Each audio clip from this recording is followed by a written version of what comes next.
Bienvenue dans ce nouveau numéro de Recentrage, votre magazine qui vous aide à mieux connaître le fonctionnement de la CACEM. Parlons du cadre de vie des habitants.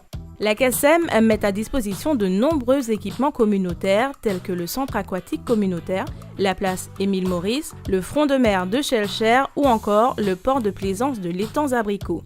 Pour offrir des milieux agréables et entretenus à sa population, la CACEM est également en charge de la collecte des déchets. Le budget propreté de la CACEM aujourd'hui, c'est plus de 40 millions d'euros, ce qui représente 38% du budget de fonctionnement. Ça représente au niveau de l'habitant 187 euros par habitant. Je rappelle que la moyenne nationale est de 93 euros par habitant. Il faut dire qu'aujourd'hui, le tonnage, c'est 80 000 tonnes de déchets par an. Nous mettons tout en œuvre de façon à réduire cette quantité. Il existe différentes catégories de déchets. Les ordures ménagères dans les bacs gris sont collectées 2 fois par semaine. Sont collectés tous les 15 jours les emballages ménagers en plastique, métal, carton ou encore les journaux déposés dans les bacs jaunes. Les emballages en verre dans les bacs verts. Également les déchets encombrants et déchets d'équipements électriques et électroniques d'un volume maximum de 1 m3.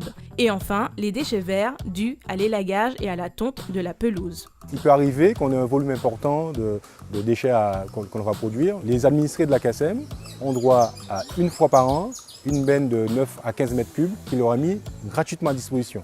S'ils souhaitent réserver une benne, 2-3 semaines avant, ils rappellent le 05 96 75 38 05 et ils font une réservation de benne. Afin de permettre aux usagers de se familiariser au tri des déchets, la CACEM s'appuie sur les ambassadeurs cadres de vie. Actifs sur le terrain, ces ambassadeurs ont pour mission d'assurer une communication de proximité auprès des habitants. Également pour sensibiliser le jeune public, depuis 2016 est organisé le concours audiovisuel interlycée Tri-Movies. Les lycéens réalisent une vidéo d'1 minute sur le thème tri et valorisation des emballages en Martinique. Malgré toutes ces actions, les dépôts sauvages restent une des grandes problématiques du traitement des déchets. Grâce aux enquêtes de la Brigade de l'environnement, des sanctions sont dorénavant prises à l'encontre des contrevenants. Il y a une brigade de l'environnement à la CACEM qui va circuler sur le territoire et qui, sur appel aussi des administrés, vont enquêter sur ces productions de déchets trop importantes ou sous des dépôts sauvages et peuvent remonter jusqu'à ceux qui ont commis l'infraction. Il faut punir, il faut pénaliser parce que on a beau passer de la publicité pour essayer de sensibiliser tout un chacun de la nécessité d'aller à la déchetterie. Maintenant, nous disons stop.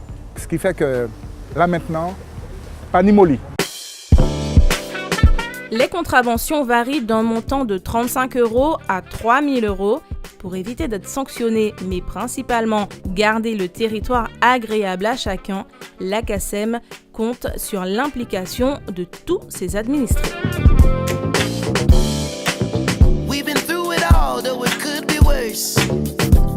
We've been moved around in a state of alert. There's nothing new or sharp about the cutting edge.